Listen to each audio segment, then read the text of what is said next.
first was thinking about writing this book, it was 2015. It was already war on Donbass, on the eastern Ukraine. And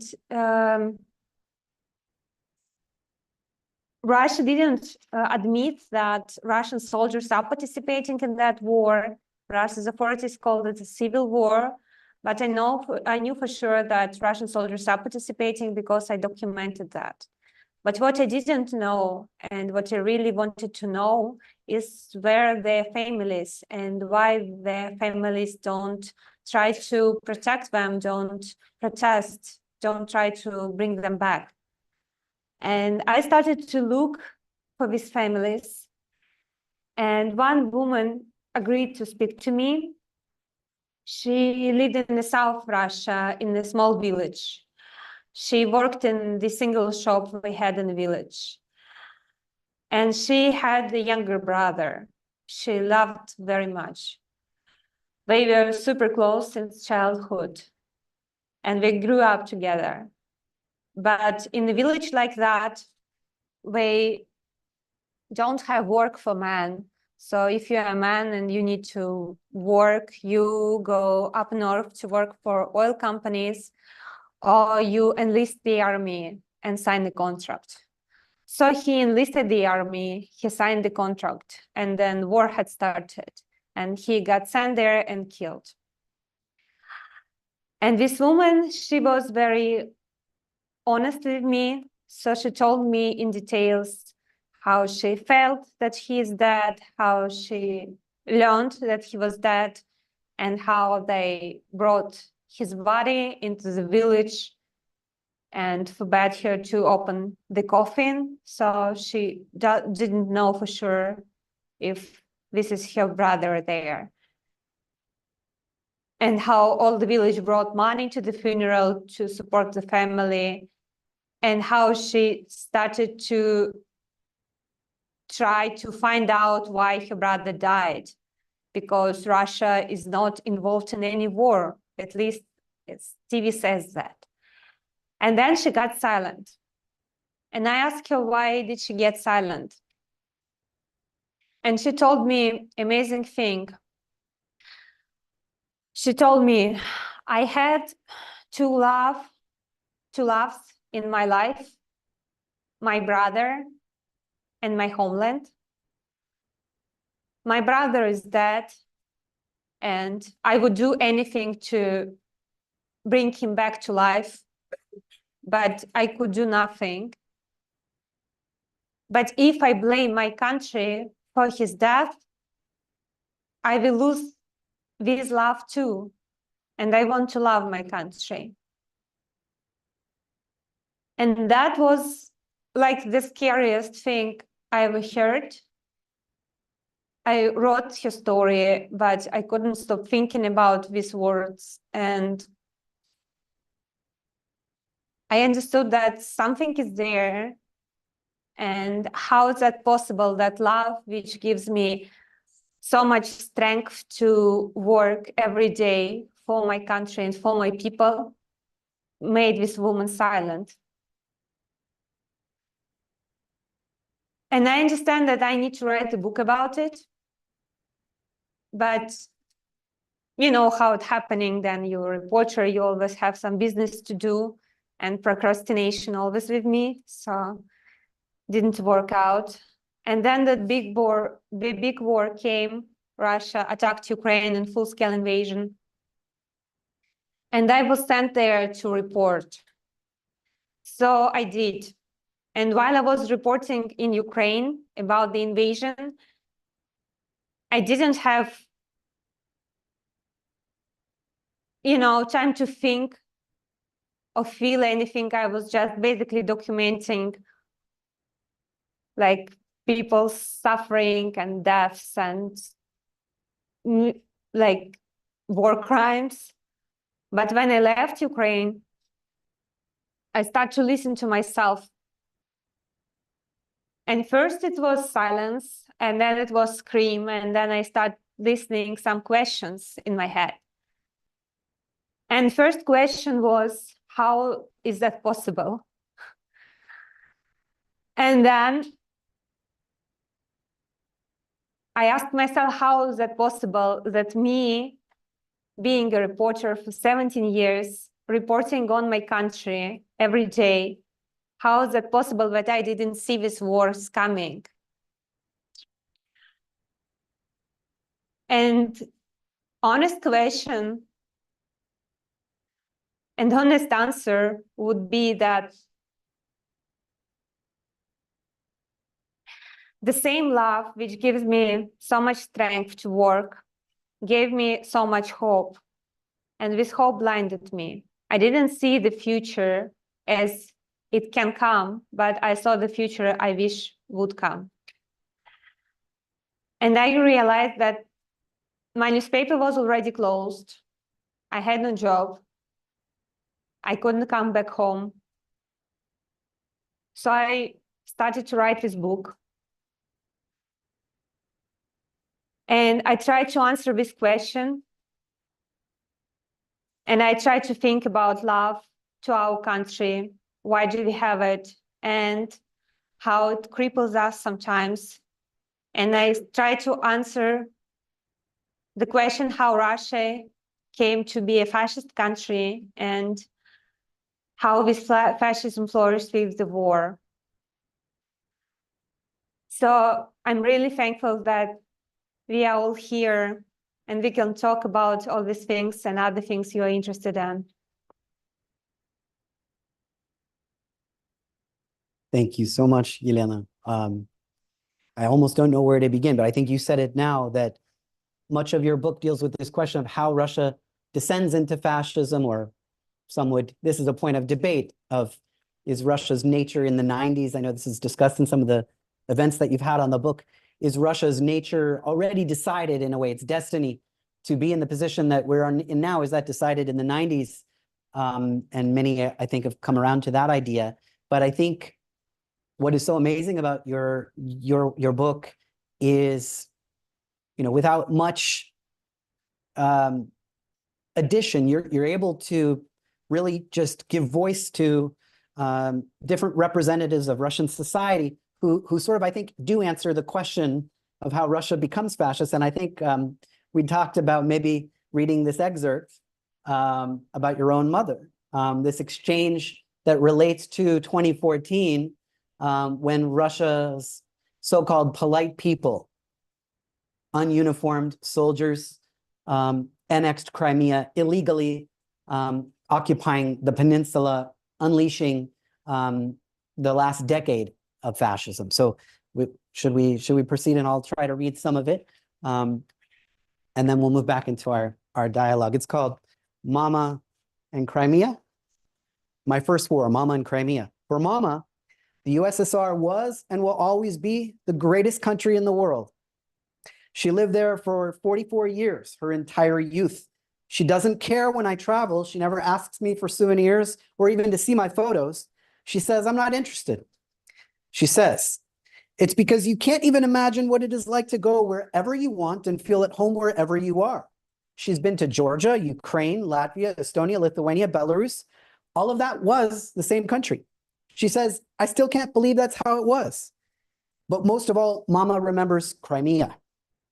I remember her stories about it from childhood. The enchanted peninsula, the sea, the warmest, the sky, the bluest, so many cliffs, some of them white, the palaces, real palaces, every one of them different. The ruins of an ancient Greek city, columns amid a wasteland. Going to Crimea was a dream for every Soviet person. People would make jokes about it, call it the central beach of the Soviet Union. But was it really about the beach? The whole place was magical, almost unreal. Mama would ask, what did Ukraine do to deserve such luck? It used to belong to everyone. I'd tell her, it's okay, we'll go there anyway. I'd never been to Crimea. Now it looks like I never will. I gave Mama a laptop and taught her how to search for things. Look, here's some music, here's movies, here's my articles. It makes me happy when you read me. And here you can type Crimea and see it all over again. The palaces, the sea, the overgrown cliff that looks like a sleeping bear. Mama learned how to use her laptop. Then my sister decided she needed to show her she loved her as much as I do. And so she bought her a television, a small one, but with a flat screen. It's easy to watch TV. You just turn it on and that's that. And with the TV, you are never alone. Neither my sister nor I have lived with my mother for a long time now. We both moved to Moscow to work. Mama would turn the TV on when she came home from work, and the apartment would fill with voices, sounds, and laughter. She'd only turn it off when I called. I'd call every day, but just briefly, 10 minutes, 20 minutes, and then she would be alone again. And it would be quiet, so quiet. In the autumn of 2013, I kept getting colds and depression. They sent someone else to cover the Ukrainian revolution. That revolution began because Viktor Yanukovych, the pro-Russian president, refused to sign the EU-Ukraine Association Agreement, aiming instead to bolster Ukraine-Russia relations. People chanted, "Ukraine is Europe." From afar, I watched the tent city form on Maidan, followed the fighting on the streets of Kyiv. My colleagues found themselves in the line of police fire. There are always two forces opposed in a revolution: the state and the people. The people won. President Yanukovych fled to Russia. I was excited about the Ukrainians' victory. I thought, we need to learn from them. Maybe one day we will get a change too. Mama would call me and say, "Thank God you're not there. God protected you." From what? Do you know how many Nazis they have over there? They would have hung you because you're a Russian. That's nonsense, Mama. They hate everything Russian now. They prefer Europe. They consider us enemies. That whole revolution of theirs is just against Russia. What, don't you know anything? What do you know? I watch TV. And I read my colleagues' reporting. They're Russians and nobody hangs them. Because your newspaper is anti-Russian. That must be why. Do you really think that I'm anti-Russian? They'll start shouting that everybody has to jump up and down and call anybody who doesn't a maskal. So people jump up and down. So what? It's cold there. They're just keeping warm. So what? Doesn't that hurt your feelings? I don't care what the people are shouting in Kyiv. See, you don't care. To you, it's a foreign country, but I still remember when Kyiv was ours, says Mama. We would hang up on each other. Mama would probably go to make tea in her empty apartment and pet her white cat, get back in front of the screen. I'd smoke and think to myself, fucking hell. Why did she have to get her a TV of all things? My sister and I came to see Mama for New Year's. We made a rabbit with dates and it turned out pretty well. The onion marmalade didn't and nobody touched it. The three of us sat in front of the television. After the midnight chimes, they played the Russian national anthem and we all stood up and sang it, our whole little family. The winter went on. In February, there was news that people in unmarked uniforms had started infiltrating Crimea. One day, they took over the Supreme Council and the headquarters of the administration. They didn't say who they were. Their faces were covered in black balaclavas. Journalists started calling them the polite people. And they really were very polite, agreeing to pose for pictures with locals and cracking jokes. The Ukrainian authorities said they were Russian soldiers. Putin said no, they were just local self-defense groups. So what if their uniforms look like the Russian ones? You could get ones that look like that at any store. Mama and I talked on the phone. Mama was really worried. What if they are Ukrainian insurgents? Who? Ukrainian insurgents, like the ones who shot at the people on the Maidan, on the square during the revolution. Mama, the people shooting in the crowd on Maidan were the police. How do you know? From the photos and videos of them, I said. No, the insurgents were shooting at the police and into the crowd, and the police were firing back at them. And now their fighters might be in Crimea. Crimea! There are so many Russians there. Everybody speaks Russian. Those Nazis hate Russians. They're going to kill them. Is that the TV talking again? I said. So what if it's from the TV? Those are your colleagues too. Those aren't my colleagues. Then you're not a journalist either. If they're not your colleagues. Mama would hang up the phone. I would go smoke. The seized Supreme Council announced they were holding a referendum about Crimea's status. Then it turned out the referendum would actually be about Crimea becoming a part of Russia. Ukraine said the referendum would be in violation of its constitution. The seized Supreme Council said that the revolution had also been in violation of the constitution, but it wasn't a revolution, it was a coup. They said that nationalist forces had forcibly taken power in Ukraine, and now extremist groups were trying to infiltrate Crimea. And so the task of the Supreme Council was to protect the Crimeans. I would call Mama. Mama was worried. What if the insurgents start organizing terrorist attacks? She said. Of course they need to hold a referendum. If Crimea becomes a part of Russia, nobody will dare lay a finger on the Crimeans. Do you know how protective Russia is of its citizens? She said. Sometimes I feel like we're living in two different countries, I said.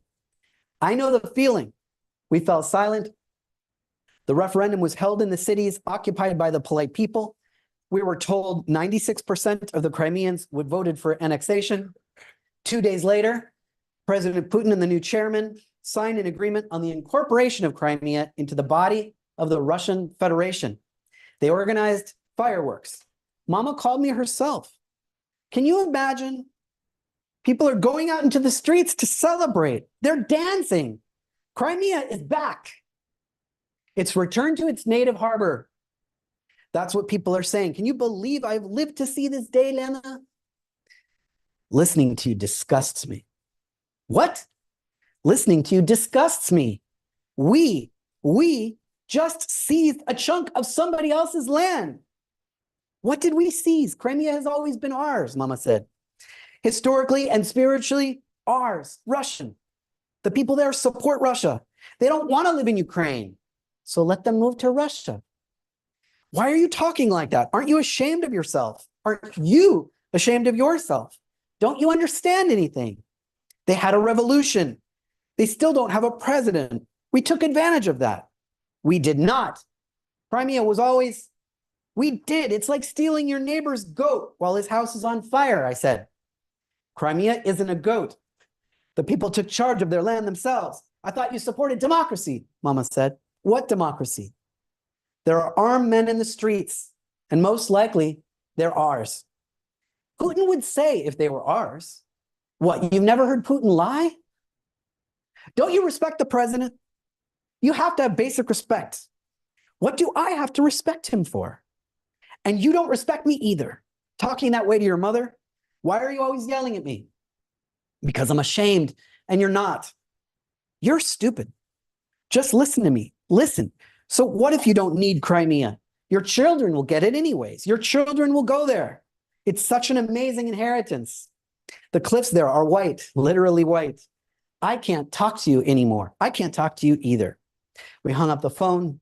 I tried to cry, but something was burning for me inside. Like when I was little and hurt myself or had my feelings hurt, the tears wouldn't come. I called her back. She wouldn't pick up. Fine, I won't call anymore. She can just rot in front of her television. At work, my colleagues recounted their conversations with their relatives.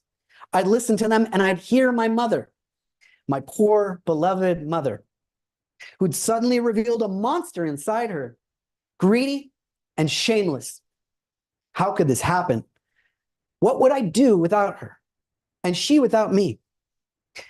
The photographer Anya Artemyeva came up and told me, cut it out. Use your head. What do you care about more, Crimea or your mother? My mother, I said. Then that's that. I called her again. We talked about the dew on the window, about how the cat had spent the whole night climbing the cupboards, only fell asleep towards the morning, about how at school the kids have the flu again, it's the second wave. And only at the end of our conversation, I said, so, do you understand that there's going to be a war? There won't be a war. Russia is strong. No one would dare. And just because it is strong, does that mean it can do whatever it wants? I said. Of course. Isn't that how the whole world works? The US attacked Iraq. I don't care about the US. You don't care about Russia. I love you. I love you. A month later, Putin said that all those polite people had actually been Russian soldiers. A month after that, Donetsk and Luhansk announced their independence from Ukraine, and the war began.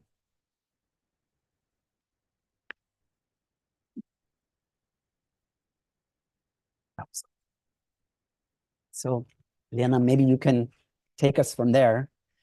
I think your excerpt so beautifully captures the dilemma, the psychosis, one might say, the collective psychosis.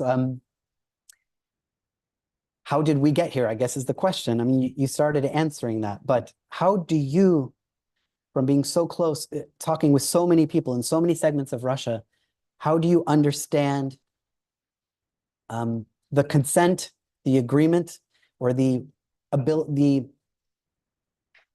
going along with Putin? Is there really support for this war? How do you understand that question of support for Putin and the war? Maybe you could help us analyze and examine that reality, because Russia is so closed now. I think that's another reason your book is so important. It's the first time in a generation that colleagues and researchers are unable to go. So your insights are especially appreciated. Thank you so much. Thank you so much for choosing this part of book to read, because I believe this Crimea moment, Crimea annexation, was a turning point for Russian history. The majority of Russians supported Crimea annexation. And when I say majority, I mean it. It's like 80% of Russians, or 85 in our counting. It's called Crimean consensus.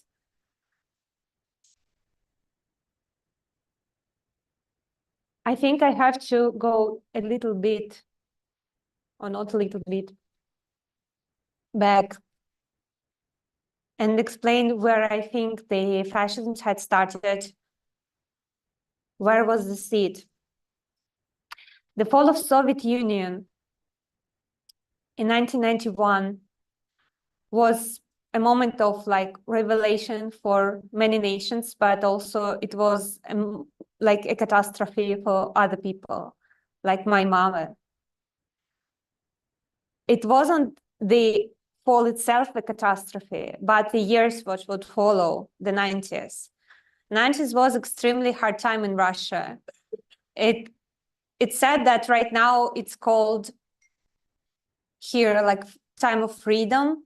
In Russia, it wasn't. It was time of poverty and enormous crime. People was losing their jobs, or they had their jobs, but they won't get paid, like my mother. It was really tough, and it lasted like a decade, and it was very hard to survive through these years. So for people, this moment of fall of Soviet Union and the next years like merged together. And they start to feel what French people call resentment, or you call resentment. We feel the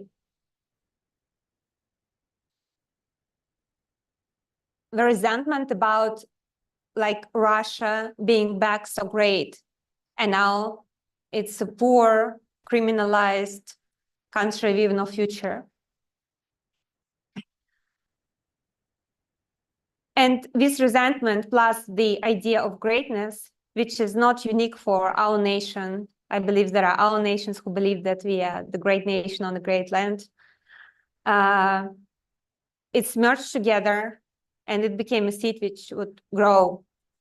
The annexation of Crimea was taken by many people like we going back to being great, because it was like restoring the old Soviet glory, at least for a small part, but the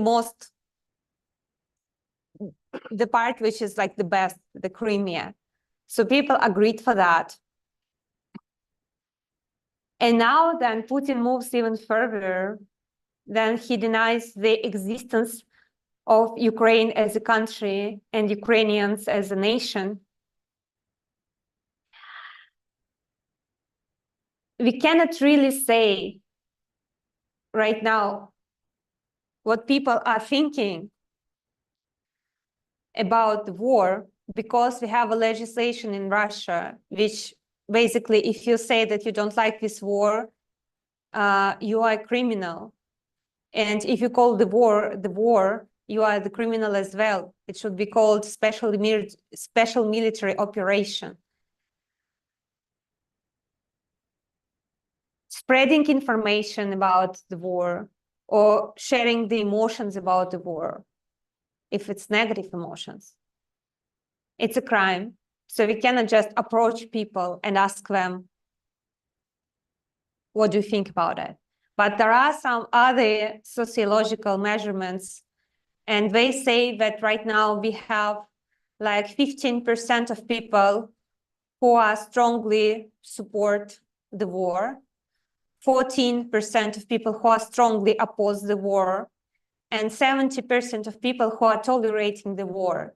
And when I say tolerating, I mean people who don't like what's happening. They would never spend money on this war. They would never choose it for their family, but who don't see any other way to resist.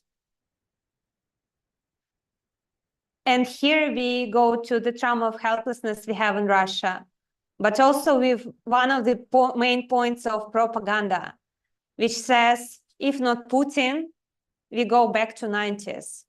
Even now in the country, when we have war, when our people dying, that our people becoming murderers and killing Ukrainians, when prices are rising really high, Russia is under sanctions, TV propaganda says that world hate us, but even now people are more scared the 90s than the ongoing reality. So yes, I believe the Crimea moment was a turning point, because it's like, okay, we're going back to time. 90s never happened. Crimea is ours again. I wanted to go back to your story a little bit more. I mean, as a 17-year-old, you start working at Novaya Gazeta. And it's just amazing to me. In your book, you pay respect to those that have been killed in the line of their journalistic duty. And I'll name them from your paper, just your organization alone. Igor Domnikov, Yuri Shikachikin, Anna Politkovskaya, Stanislav Markelov, Anastasia Baburova, and Natalia Estimirova, all killed. And you worked around all of them, or in the memory of them. And I wanted you to talk a little bit about, you went to Moscow State University, as I understand it, the Harvard, of your country. How is it that you make the decision? What propels you and what drives you to pick the most dangerous profession in Russia and to sustain that over nearly 2 decades? And we don't have enough time here to get into all of your many incredibly courageous reporting trips, but they include going to Beslan in North Ossetia after the Beslan, well, actually on the anniversary, I should say, of the Beslan school siege, which resulted in hundreds of murders. The far north to visit the Afghanistan people. Obviously the Donbass, as you've mentioned, and so many times that your life has been on the line. So could you talk a little bit about how you make that decision, how you sort of make it into the newsroom at that age, and maybe some of the lessons that you learned from these incredible colleagues of yours? Thank you for your question. Well, it's super simple. I grew up in the 90s. Our family was really poor. My mom was raising me and my adopted sister and my adopted brother alone. So I started to work when I was 9. I mostly was washing floors, and I made my money with that.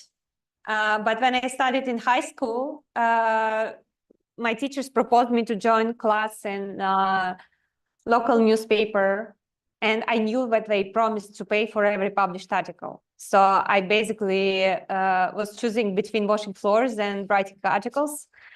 And I thought that writing articles is easier, and it's true. It's easier than to wash floors. Washing floors sucks. And my life goal at that moment was to buy cool winter boots. You see, I love boots.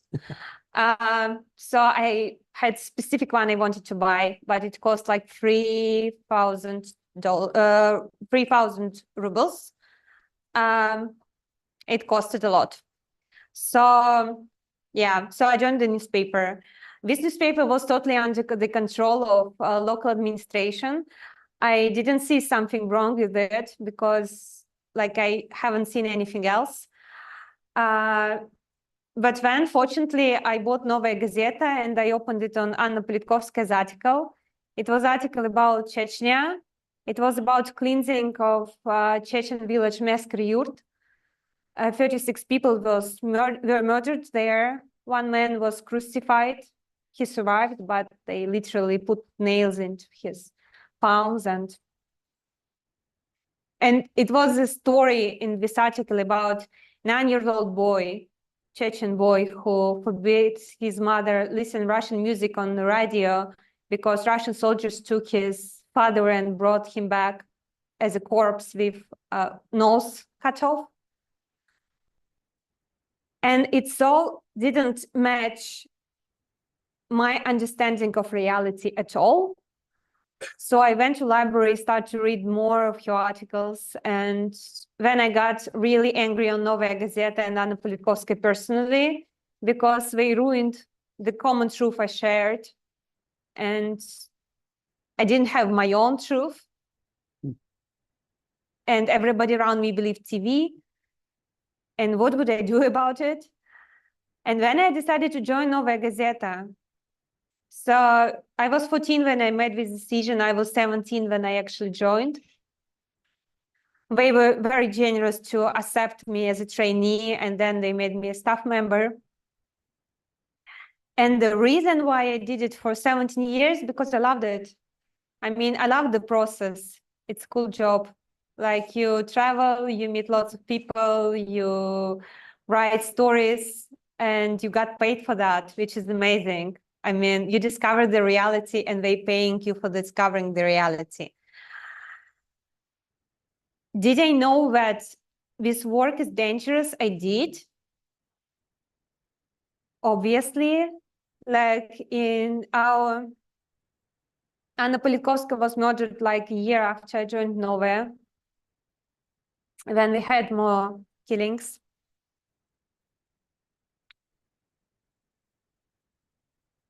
It's strangely saying you're never really afraid for yourself, you're afraid for your colleagues, mostly.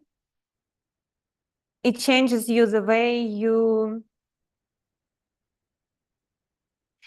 try not to. It really makes me painful even now that I didn't tell Anna Politkovskaya how she changed my life. And I didn't thank her for that because I thought I have plenty of time and I'm nobody now and I will be somebody one day, and then I will approach her, you know, like with Hollywood dreams, and I'm approaching her and telling like, Anna Stepanovna, thank you so much. But then she got murdered. It never had happened. So the main lesson I learned in Novaya Gazeta is then you are grateful to someone, then you love someone, then you want to thank someone, you do it right away, because you never know how much time do you have and how much time this person has. And in Novaya Gazeta, we all learned these lessons. So if you got in an argument with someone, you try to find peace as soon as possible because you never know what happens tomorrow. We were like family, like super close. And it was a community of people who really loved Russia, actually. Like the most patriotic community I was ever related. Though we were all the time, we are called by like traitors of Russia and, you know, for our criticism. But we all believe that if you love someone, you tell the truth, you don't lie. So it's what we did. And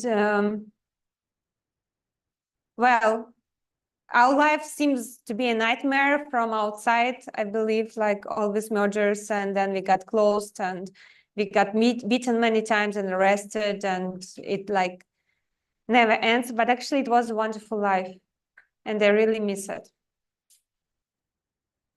I was wondering if you could tell us a little bit about your one, make it into the book. It's in 2011, you go to what at that point had been a 6-month-long oil workers' strike in Western Kazakhstan.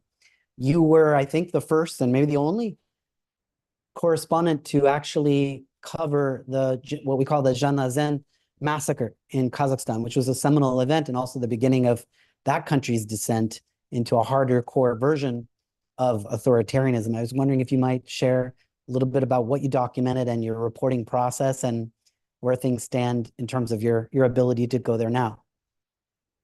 Thank you so much for this question. I mean, Zhanazen is not very well known. It's a tiny city in the West Kazakhstan.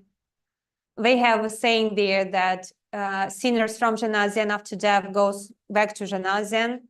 That's true. Like, climate is drastic there and lots of poverty. People doing oil strike 6 months, 7, I believe. Then police came for their gathering on the square and started to shoot. I learned about it in Moscow and I tried to get there as soon as I can. So I had some reporters with me from other newspapers. When we got lucky to enter the city, and it wasn't easy because the roads were blocked, the other guys decided to walk together, like on the parade. I told them that that's a bad idea. They didn't listen. They got detained. I did not, because I separated from them and I approached just a random woman on the street and asked her for help. So she helped me. She gave me her clothes. She took her kids with her, and we, like the group of women and kids, were walking from house to house, talking with people, with wounded people, with people whose relatives are dead, with people who delivered the bodies of dead to the morgue, and who was working in the morgue, and who was working in the hospital. And it appeared that it was at least 64 victims. State that Kazakhstan that moment didn't name the list of the victims, but in the final list it was 15 victims. So I came back in a half a year to find the graves of the rest, and I did find them. But then I realized that I can do nothing about it because I cannot really exhumate them myself. I'm just a journal. I need someone, you know, like some experts, some police involved, and you cannot really do it in Kazakhstan because, like, they're covering the authorities. So there was no international investigation, though I traveled to Council of Europe and I had speech there amongst the people from Kazakhstan who also came there risking their lives and freedoms to witnessing what we saw. In couloirs, members of Council of Europe told us that because there was the agreement between Germany and Kazakhstan just signed for the Prussian orbs market, they don't really want to make things difficult for Nazarbayev, the president of Kazakhstan. And in Council of Europe, there was a deputy general prosecutor of Kazakhstan present. And he promised that next time when I will enter his country, he will arrest me. I entered after that 2 times. Nothing had happened. He doesn't seem a man who keeps his promises. But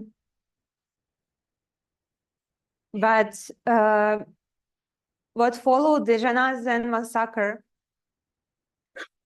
is mass repression against journalists in Kazakhstan, against civil rights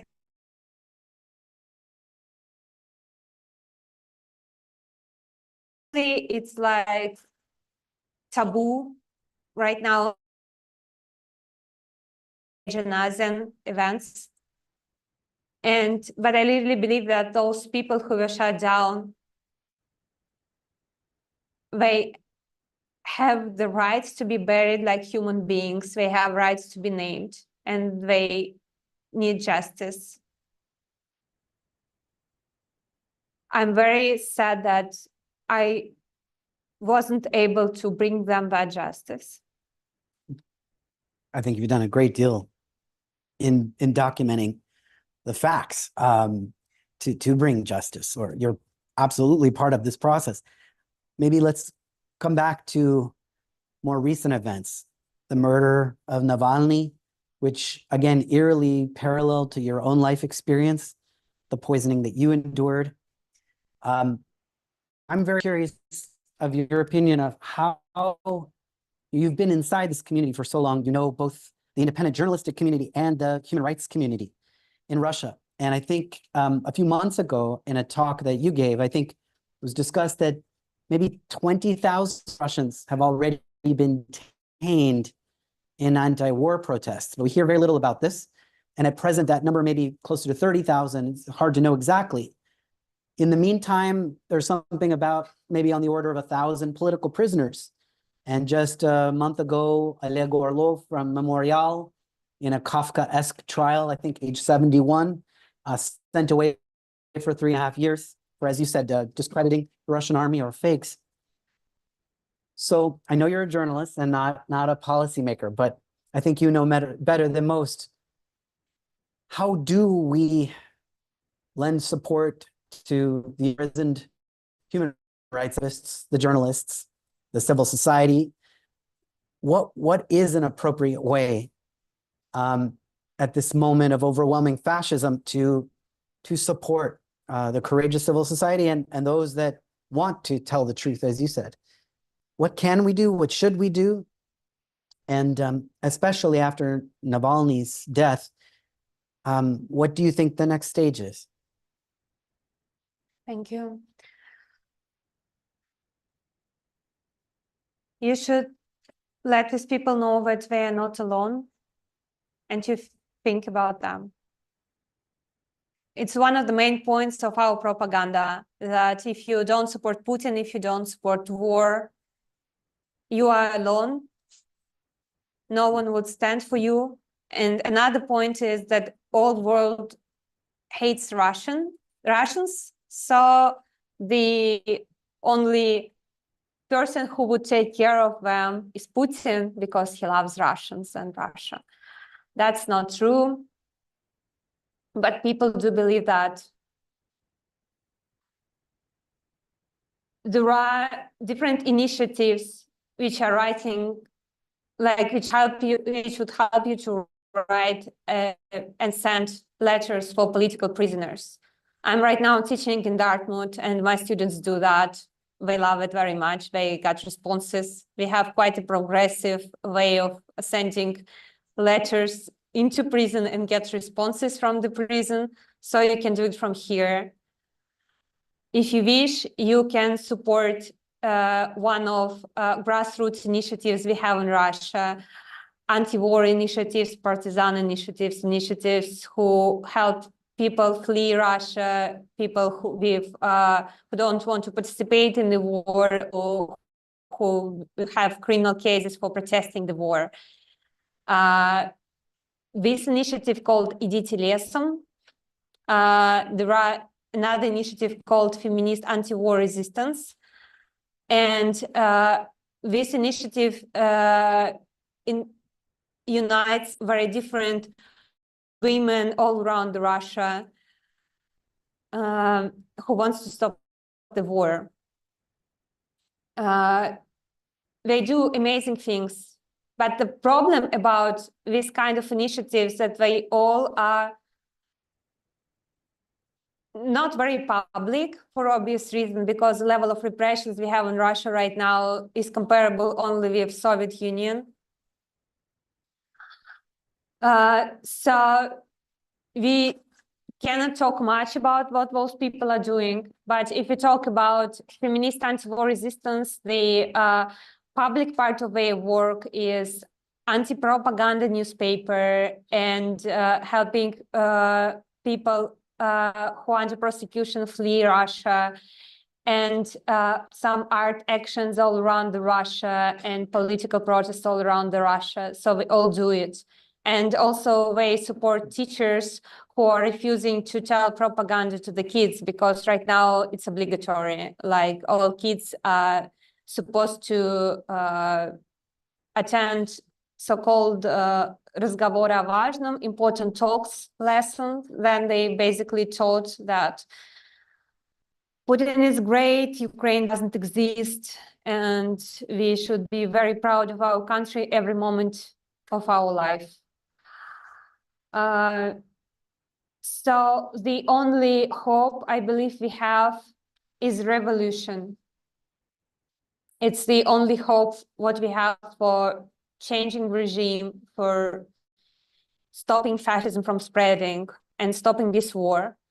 But revolution can be done without chain of trust, which right now is being built by these grassroots organizations, with activists and with journalists who are keep working in Russia despite of all the risks. Amongst them is my younger sister. She's a part of investigative department of Novaya Gazeta. She lives in Moscow. I'm extremely proud of her. She published her article by her name, but most of the articles journalists are publishing from Russia are anonymous or with like pseudonyms. But these articles are available. So if you want to know what's happening in Russia, you can read Medusa English version, who's collaborating with Russian journalists and who publishing the most significant work of there in English. So make words and let them know that we are not alone, and find a way to support them. Another group of Russians who desperately need your support is LGBTQ people. We have massive repressions against LGBTQ people now, especially against transgender people who has like zero rights, who has no medical or psychological or legal support, and their marriages are called legal. And if they adopted kids in past, these kids are taken from them back to orphanages. We have 650,000 transgender people in Russia. It's a lot. Not all of them can evacuate. But if you can support local United States initiatives who are helping to evacuate LGBTQ refugees from Russia, it would be a huge help, because every person who can be saved deserves to be saved. So thank you so much for this question, and thank you for being here, and I don't really believe in high purpose of journalism. I don't believe that we are the fourth power or something like that, but I do believe that we create this kind of invisible connections between different people, and those kind of connections are actually holds the world together, not UN or, politicians or, Council of Europe, but those invisible connections between our hearts. So I hope that some connections would be built today. I'm going to open it up in a second, but I'm glad that you mentioned the state of LGBT rights and specifically transgender rights. We've seen recently the first wave of consequences stemming from the Russian Supreme Court's decision in November last year to label the LGBT movement, quote, extremist, which has dastardly consequences for human rights for so many people. So I'm very glad that you underlined the fact that we should consider LGBT individuals as refugee cases for resettlement. I think that's incredibly, really very relevant and timely. So thank you for that. Let me ask those in the audience for questions. I have many more, but let's start with 1, 2, let's take 3 at a time. 1, 2, 3. Yeah. My question is, there's been some Americans in the United States who have not necessarily supported Putin, I think have made it clear that Russia isn't as bad as it seems. I'm just curious, what do you say to those people who try to justify Putin's actions on the United States? May I answer? Well, it's quite easy to justify Putin from United States. Probably in Australia, it's even easier. You know, then you got your distance. You can justify pretty everything. I would advise those people to come visit Russia, to see how people live, to get a bit far from Moscow. They don't need to take long trains. Just 1 hour drive would be enough to see how people live. I would ask people, do they think that to attack our country, to kill people on the other land is something what is good? But probably that would be a wrong question in this country, right? Because, yeah. But I see that somehow some people see Putin as some kind of alternative, like conservative and smart politician, some kind of alternative to so-called liberal democratic agenda. But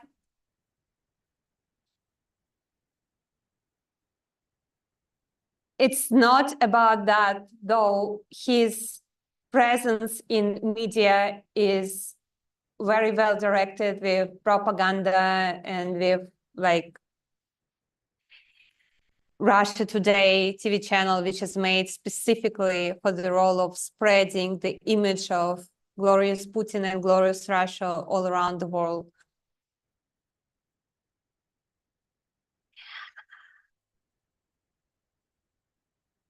I believe that every president who brought his country to war failed, as simple as that. We need government only for 3 goals: security, education, and health system. That's it. I know that it's quite questionable here as well, but it's what I believe. But security is the main thing. And he attacked the neighboring country, which had the closest relationship with our country and our nation for centuries. He betrayed their trust. He murdered lots of people there by the hands of other Russians who became criminals and murderers and died there as well. He ruined the whole concept of human rights in Russia. He ruined independent media. He ruined parliament. He ruined court system. He ruined pretty everything he could put a touch on. The only thing why his regime is standing is our resources, oil, precious orbs, gas. That's why we are sustainable. But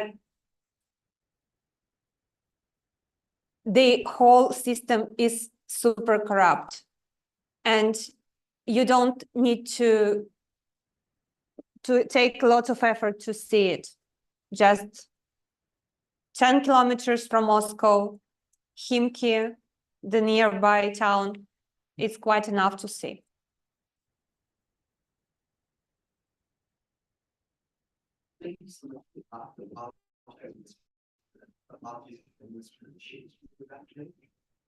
But after the Wagner coup, why did Putin politically manage to assassinate rather than on trial?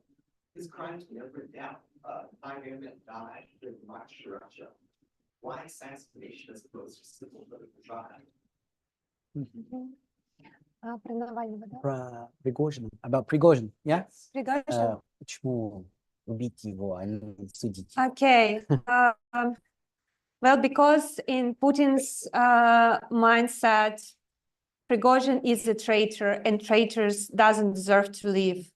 Prigozhin is not the only one who Putin called traitor, like Litvinenko, Berezovsky, other like Skripal and other people. Their fates are quite sad. I believe he wanted to make Prigozhin as an example for everyone who would to question his power and to have an open like court wouldn't really work because like all Russians know that we don't have justice, we don't have independent court system. So it would be like a false trial with predicted results, but the murder is terrifying. So I believe that's why he chose it. But on the other hand, nobody can guarantee you that Prigozhin is actually dead. Like nobody saw his body. And this guy already died once and then resurrected. So, and he had like lots of passports and even двойники. Twins or doubles? Yeah, like doubles, like men who look like him. So, Like Putin. Not Putin. Which Putin also. I mean, I don't know about Putin, but like Prigozhin definitely had some. Yeah. So I won't claim this man dead till I see the body. Well, so. Yeah. Yeah, thank you so much for.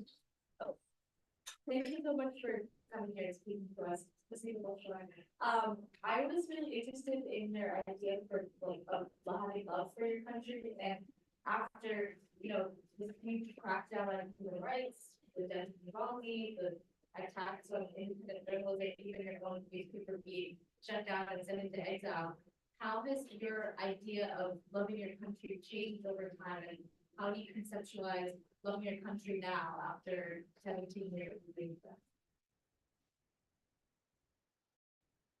Well, thank you. When I love my country, I say country, I obviously mean people who united with common destiny. And when I say I love, I mean the, first of all, feeling of belonging. I feel I belong to people and people belong to me.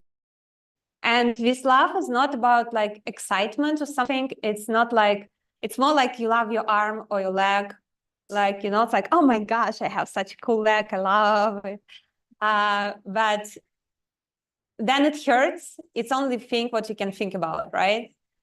So this love hurts a lot. And the longer it goes, the more and more hurtful it gets. But I don't want to refuse on it because I do believe that love is the strongest force in the universe. And sometimes it's even conquered death. I saw it a couple times in my life. I believe without loving my country, I won't have, energy and purpose to wake up every morning, to do things, to hope for the better future, to work for the better future. But for some people, it's different. For example, my wife, like she also Russian, also journalist, but she also have cerebral palsy, which is kind of worse in Russia. People with this diagnosis being locked up in so-called psychoneurological internaты, psychoneurological internats, which is basically concentration camps for people who have some neurological or psychiatric diagnosis. Those people are being held there till they die. They have no human rights. Women are getting sterilized in these facilities if the director wishes so. So my wife always knew that she can ended up in this place. And her love to her country looks like PTSD. you know. She feels so much anger and shame and sometimes disgust, but she keeps working for like small NGO providing like wheelchairs for people who needs wheelchairs in Russia. She earns like very small money and it takes all of her time, but it was she feels she needs to do. So, and there is another perception of love, like what Putin says, like, if you love Russia, go kill Ukrainians. If you love Russia, get silent or lie if you need to. You should obey if you love Russia. But the thing is that love doesn't demand any obedience or lies or silence or murders, right? Love demands very precise look at what you love and taking care of it. But right now, there are so many politicians who are willing to tell us what should we feel and how should we feel it and why should we feel it. And I believe we should trust ourselves about our feelings and know exactly why and what we feel without getting other people involved. So thank you so much for your question. Maybe we have time for one more, I think. Yeah. I want question. I originally wanted to ask something else, but when you mentioned that you're not going to say Russia is a revolution, in a country that has no free press and indoctrinates to its citizens, what is the tipping point? I mean, Russian citizens have already witnessed not just terrorist attacks and the ineptitude of their government responding to them with either Moscow siege or recent City Hall. That's fine. But now even President himself claiming that the Ukrainian special military operation is now in fact a war. What would be the tipping point for the citizens to finally say, we need a revolution? I mean, you also mentioned that the fear going back to the 90s economically is what's keeping people under Putin's control. These sanctions, have they sent Russia back to economically the 90s? And if it has, why isn't that another reason for Russian citizens to unite? What would be, in your opinion, I guess, the ultimate tipping point to revolution? Thank you so much. Well, revolution is like a stroke. You never know when you get it, but you can create conditions. So the needed conditions, I believe, would be chain of trust between people. So people would trust each other enough to plan something big like that in a situation of repression, and like every day someone goes to prison for resisting.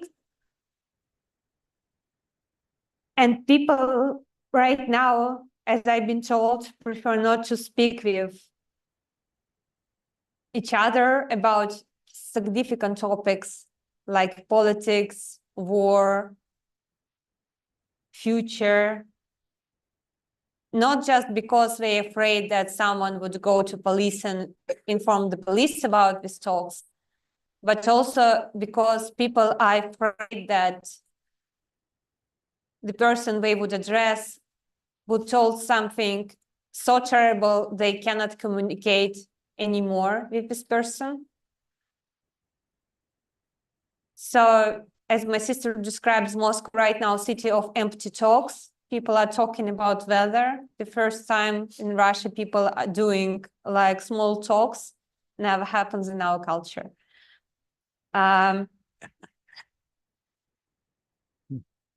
But these grassroots initiatives we have, which unites around different things, like helping Ukrainian refugees, or building palliative care in Moscow, or helping people leaving Russia, or blowing up the tracks of so trains with weapons won't deliver to Ukraine. I mean, both people are building these chains and circles of trust. So we need lots of chains and lots of circles. And when it will flame one day. But before that, there are more stages. And many of the stages are very risky. Like, should we get army involved? Or if not, where would be weapons? And how would it work? But it's all would be a question when we will have a chain of trust. Once, I had a friend who's Egyptian. He's also was in opposition. We met him in Cairo, and he asked me how Russia is doing, and I asked him how Egypt is doing, and he was like, "Oh, there is no perspective at all. People are doomed by television. No one believes the truth. No one cares about truth. People are thinking that if we live better than neighboring countries, it's good enough. We don't have opposition. The opposition we have is very, is not united. Nothing gonna happen." So revolution happened in 2 months after our conversation. So revolution, I saw how it was happening, and I saw that it's really like an earthquake.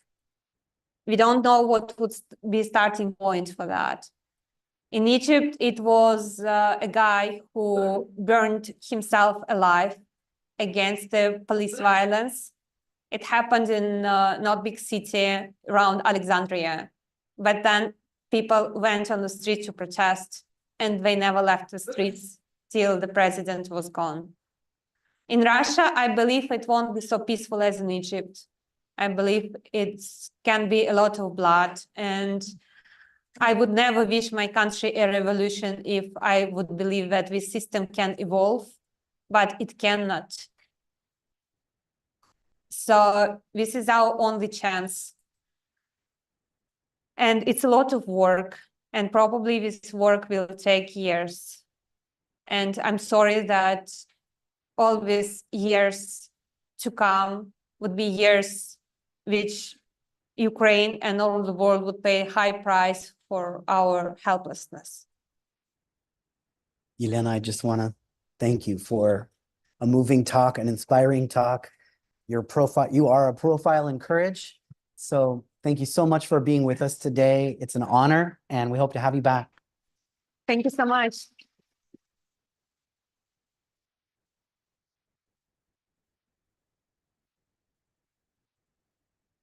Thanks, guys. For my class, I'll see you on Tuesday.